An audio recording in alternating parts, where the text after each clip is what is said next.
It is a crisp, early morning. The sun is only just starting to shine a couple of rays over the mountain. It is silent as they make their way across to the boat sheds. The frosted grass is icy cold and wet under their feet. They quickly haul the boats off the shelves and hastily carry them down to the water's edge. They are ready. I really like moving. What I like about it is moving my arms, because it's like you're running with your arms.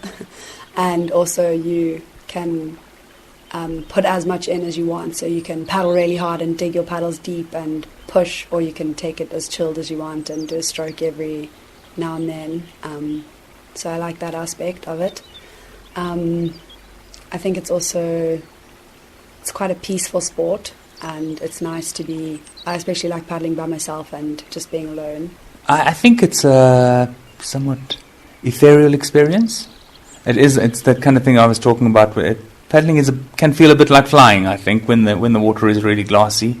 It's a way of getting completely in touch with nature. And my favourite time to train is normally in the morning, just before the sun's about to rise and the water's crystal clear and flat. And yeah, like my boat's just gliding through the water, and it's such an amazing feeling, especially when you're getting really fit and peaking for an event and you're going really fast.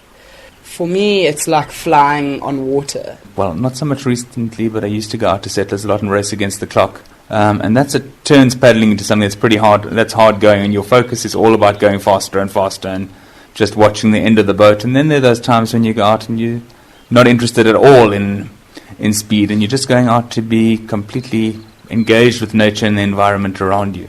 And that's a totally different experience. And then you're looking around and you're looking at the animals on the side of the river. Strangest thing I've ever seen was coming around a corner in Settlers and seeing these what appeared to be two stones floating across the water, and then they turned out to be two mountain tortoises swimming, which completely blew me away, because I never knew they swam, for one thing.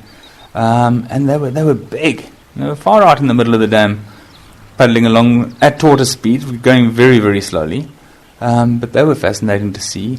A really, really great experience I had at the dam was when I was in a single canoe, and I was just talking to myself and doing my thing, and I came across this really, really massive, beautiful male buffalo right on the water's edge, and it was a very, very special experience because we were alone and we were just looking at each other, and neither of us knew what to do, and he was breathing quite heavily and I was breathing heavily, and I was scared I was going to fall into the water. I think he was probably also scared, and then we went our separate ways, and it was very cool. There used to be in the Thomas Baines Reserve the old rhino called people knew as Tom, who had apparently the longest horn in the world at that stage, and he used to hang out on the banks of the dam, and used to be able to paddle right up to him, because again from the water he wasn't threatened by you, and you weren't threatened by him, because it just took it through. If he did get aggressive, which he never did. Apparently he was quite a friendly old soul, but you could just whip away on the boat so fast you'd never get touched. So you could get within a metre or two of this enormous, wonderful animal. So I think paddlers tend to be very friendly, open people who like to party. So we're quite lucky when we go down to races. They're always nice families, and everyone wants to help everyone on the river. There's a really good community vibe. So if your boat gets stuck and someone comes past you, they'll always ask if you're okay and check on you. And I really like that, because even though it's competitive, I don't think competition ever overrides people wanting to make sure that you're going to all get down the river together at the end of the day. In the South African countryside, you can find some of the most beautiful bodies of water in the world, from the crashing and tumbling waters of the Fish River to the tranquil waters of the Berg River that meanders through the Swartberg mountain range. Water is an important part of the South African landscape, and for some of us, these bodies of water have become an essential part of our existence. It trickles into our lives, and then, all of a sudden, it's there like a flood.